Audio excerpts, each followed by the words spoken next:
This is Sabaki, a mangrove forest reserve in the north of Kilifi County in coastal Kenya. It has many unique features. Kenya has 9 species of mangrove tree. 6 of those species are found at Sabaki. There's a rich biodiversity here, with many species of fish, crustacean and birds. There are crocodiles a little further inland, and the estuary is home to a large family of hippopotamus. With such an abundance of natural resources, it's no surprise that Sabaki and the forest it supports has attracted human settlement.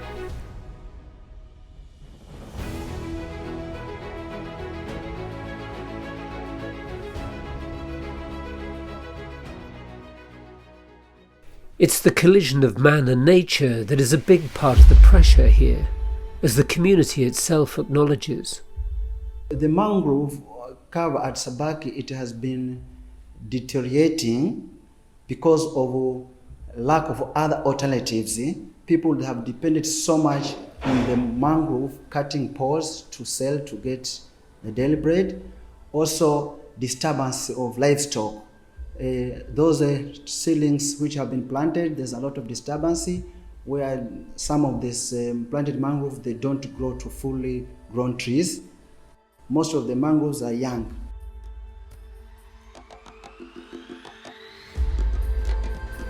Mangroves play a significant role in the well-being of the country. They survive on a mix of fresh water and sea-washed salt water. They protect the land from coastal erosion. They provide a breeding ground for fish and crabs, which in turn attracts bird populations and other wildlife. And their unique and complex root system means they trap and sequester carbon at levels not seen in other forest systems. It's thought mangroves are between 8 and 10 times more efficient at capturing and storing carbon than terrestrial trees. Healthy mangrove forests help in the battle against a warming climate. Any plan to conserve or restore this forest must honour all who live here: hippo, bird, fish, crab, and human too. This project on the ground, it will empower the local groups first of all on improving their activities on the ground. Also, it will improve the livelihoods of the community around the river mouth. Yeah. We're hoping that what we will bring over the years to come will have a significant impact on this community. GRIO has been invited by the Kenyan national government to manage this forest, around 100 hectares in total. To support this forest might seem as simple as planting trees, but the GRIO approach has been to thoroughly understand the ecosystem first. In the next maybe 3 years or more than 4 years, we expect to see a rejuvenated Sabaki estuary mangrove ecosystem, a mangrove ecosystem that is dense with high or rich in biodiversity. This is what I expect to see. But first, it was important to undertake a detailed baseline study to understand 5 critical areas. Mine is component 1, which entails the mapping of the mangrove ecosystem at the Sabaki estuary. We are also going to walk around the site and map all those areas which mangrove is degraded. We'll go to the ground with the GPSs. Then again, that will be buttressed by the use of satellite images, so that we can be able to pick areas that we are not able to access. Under this project, I am looking at component 2, that is looking into the establishment of the biomass of the mangrove ecosystems along the Sabaki, and also looking into assessment of the carbon stocks within the mangrove forest. And then I'll also look at the efforts of restoration and provide more advice on how best restorations can be done. It is important to note that Sabaki estuary is a very important ecosystem because it's endemic to several fish species. And of course, the mangroves are unique here because of the river and the sea interaction. So by trying to establish this, then we need to know how best we can be able to preserve and conserve the mangroves. And then of course we have the carbon stocks and the biomass. It tells us how much carbon that can be sequestered by this mangrove ecosystem. And that's very key when you move to the blue carbon or the credit, the global market for trading carbon. So once we establish that, then we can be able now to say, okay, fine, this community has been able to conserve these mangroves, which is able to sequester this amount of carbon. And so what is it valued at in the global scale?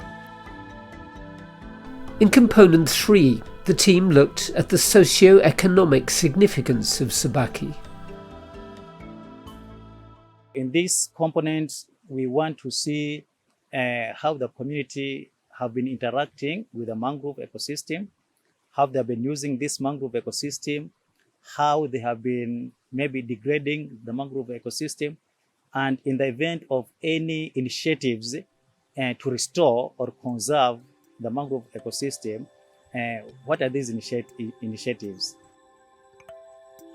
The fourth area is the history of conservation interventions in the forest.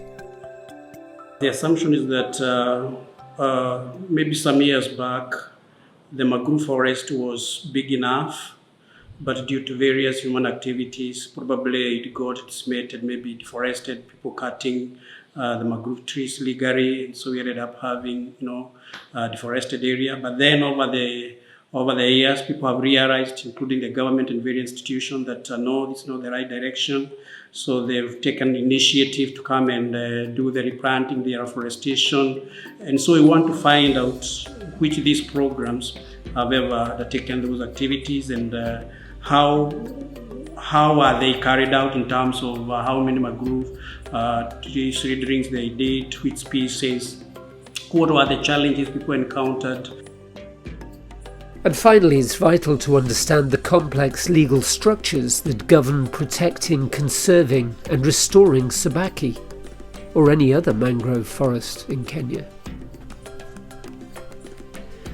There are laws and policies at local, national and even international levels that must be considered. All the while, ensuring local people are at the heart of the plan. It's totally a participatory approach because the community is highly involved in this project. This ongoing engagement will be science-led. The impacts, even at this early stage, are far-reaching. So through this project, we want to think of other alternative sources of income so that the community may conserve the mangrove, but at the same time get food and income still from the mangrove ecosystem, such as, for example, fisheries, beekeeping within the mangroves, such as ecotourism activities. Basically, we are going to have things like layout maps, change detection maps, and remember, this is a raw data from a primary source. One of the other deliverables is that there is community ownership because we have engaged the communities from the onset of this project. So when you work with the community from the initial stage, the community normally owns the process. This could be a model site for the blue carbon in Kenya and of course globally. What we expect to see from this community-led, science-informed programme of engagement is a healthy mangrove ecosystem which supports a diverse community of fish and crabs, sustaining populations of birds and larger animals, which in turn creates sustainable livelihoods for the people who call this place home.